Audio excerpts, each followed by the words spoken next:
Hello and welcome to EyeMedics, where we provide you with the latest insights on eye health and the treatments that are available for your vision.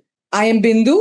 Today we're talking about something many women experience, but few realize how it affects their eye health. I'm talking about menopause. More importantly, we're going to do a deep dive on how menopause affects overall eye health. To help us understand all this and more, we have with us Ms. Shakti Thakur, the lead consultant ophthalmologist and medical retina specialist at EyeMedics. Welcome, Ms. Thakur. Good morning, and thank you so much for having me here. So let's start right at the beginning. Women talk about hot flashes, mood changes, brain fog during menopause. But what about how it affects the overall health, the eye health, that is? This is a very interesting area, and I think it's fair to say that we're only just beginning to understand the significance that menopause has in terms of eye health. So what we have actually realized now is that estrogen receptors, so estrogen being one of the predominant hormones that is affected at menopause, estrogen receptors are found in a very widespread manner throughout the eye. So all the way from the front of the eye to the back of the eye, the conjunctiva, the surface, the layers of tissue in between, which is the lens and the iris, all the way back to the retina. And of course, also in the eyelids and the tear production area, the lacrimal glands that produce tears, all of them are quite rich with estrogen receptors.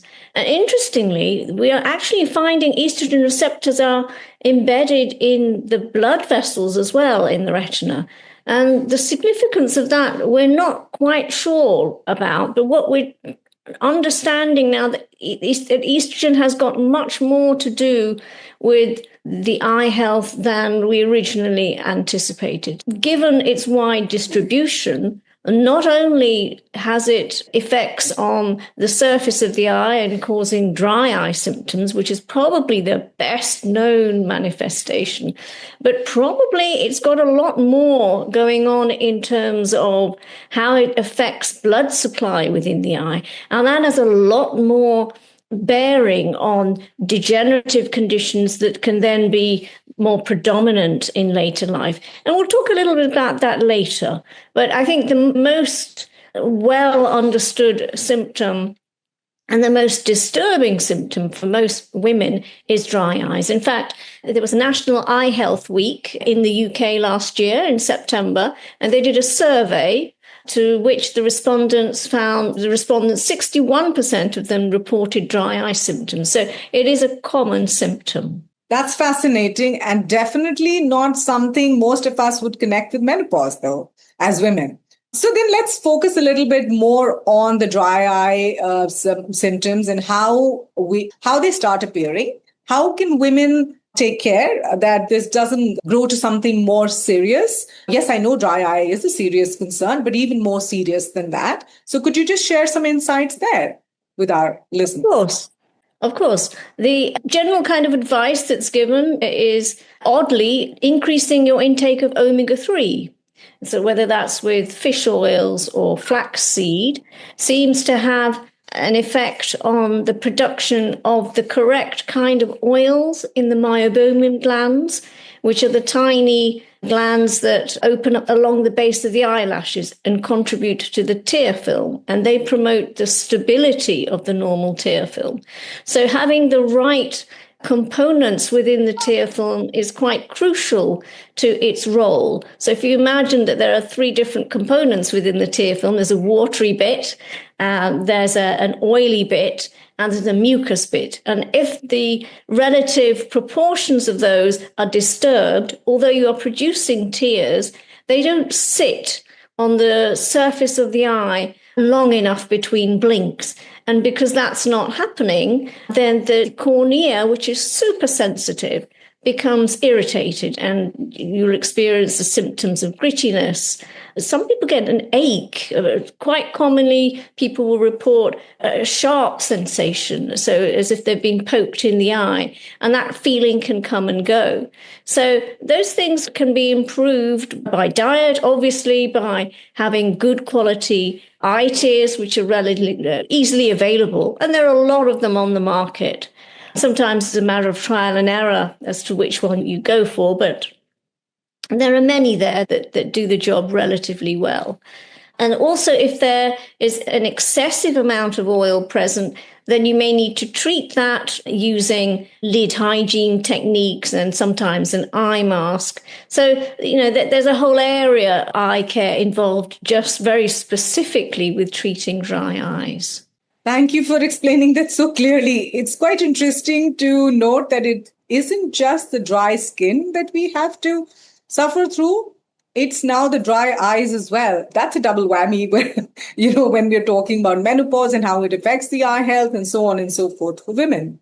Now, a question that I have for you, is there a connection between menopause and, say, AMD? So again, I think we're at an exploratory stage. So there was a study that looked at over 4,000 women in Korea who had wet macular degeneration, and they looked to see at what age those women began menopause.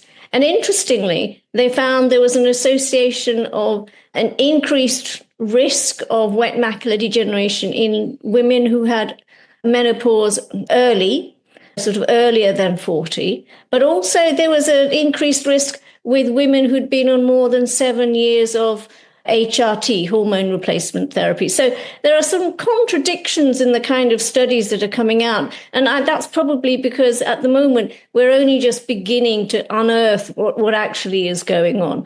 I think the reality is likely to be much more complex because we understand that estrogen is likely to have an effect on the regulation of blood flow. And blood flow is fundamental to many of the degenerative diseases, not just within the eye, but very particularly, we do know that blood flow is extremely relevant into really important conditions within the eye. So one of those is glaucoma, and there are other studies that have definitely found a decrease in the perfusion, that's the blood flow of the optic nerve post-menopause, so much so that they have recommended that ladies who undergo menopause, particularly surgical menopause at a very early age, they would be recommended to have glaucoma screening early. And even if the pressures in the eyes are just mildly elevated, it may be a good idea to start them on glaucoma treatment early. The other condition, which you've already referred to, macular degeneration, we know that the foundation for both dry and wet macular degeneration is poor blood supply. We call this ischemia, so a poor blood supply to the layer of blood vessels that supplies the retina, which we call the choriocapillaris. So indeed, if that is being affected, it's not surprising that we're starting to find some links with macular degeneration, but I think it's too early to say. That's important to know. Speaking of risk factors, generally for women across, whether you are perimenopausal, premenopausal, menopausal, what are some of the key things women should be aware of where eye health is concerned? I think generally speaking, menopause is a journey, and really speaking from a personal perspective here, I've walked that path as well. It's actually a time that women would do well to take stock. So often we are very busy looking after our families, being busy at work, looking after older dependent relatives. And often the last person we look after is ourselves. And interestingly, the word pause at the end of menopause, I think it's a time to actually reflect, how well are we actually looking after ourselves? So in terms of general health, are we on our optimal diet? Is that a balanced diet? Are we looking after ourselves in terms of exercise? If we are suffering various ailments, how are we taking time out to deal with them? And then The emotional side and the mental side has to be looked after as well. All of those things will affect our well-being, cortisol levels, our stress levels. And maybe it's time that we took time out to generally look after our well-being for the future, look at our lifestyles generally and plan forward. Because most of these things interact at a deeper level and affect our physiology. And I think that's important at this time, because what menopause does is accelerate or accentuate some of the changes that have built up over the decades. But it's time to take stock and rebalance. And I think that's probably the bit of advice that I would give. Rebalance, maybe make use of ancient wisdom such as yoga or some herbal preparations that are known to support menopause, for example, in Ayurveda. I think it's a time to reflect and to take charge. Excellent advice. And like you said it yourself, it's something that you all are also speaking from a personal experience. And I think to our listeners, that's going to be really, really important. Now, let's talk a little bit about EyeMedics and how we at EyeMedics help women with menopause that have eye-related health issues. I think one of our key drivers is how important it is to provide individualized advice. So whether it's a problem at the front of the eye, or whether it's a problem at the back of the eye, we look at the person as a whole and provide the appropriate advice for them at that time. That's great to hear. And I'm sure it's very reassuring for women who are listening to you. So before we wrap up, Ms. Thakur, is there a final message you'd like to leave for our listeners? Time to take charge, really, time to reboot and time to look after yourself. Such a powerful message. Thank you, Ms. Thakur. Thank you so much for sharing your expert advice with our listeners today. And to our listeners, if you want to know more about menopause and eye health, do visit our website, eyemedics.co.uk. Until next time, take care of your eyes and remember, your vision is worth protecting.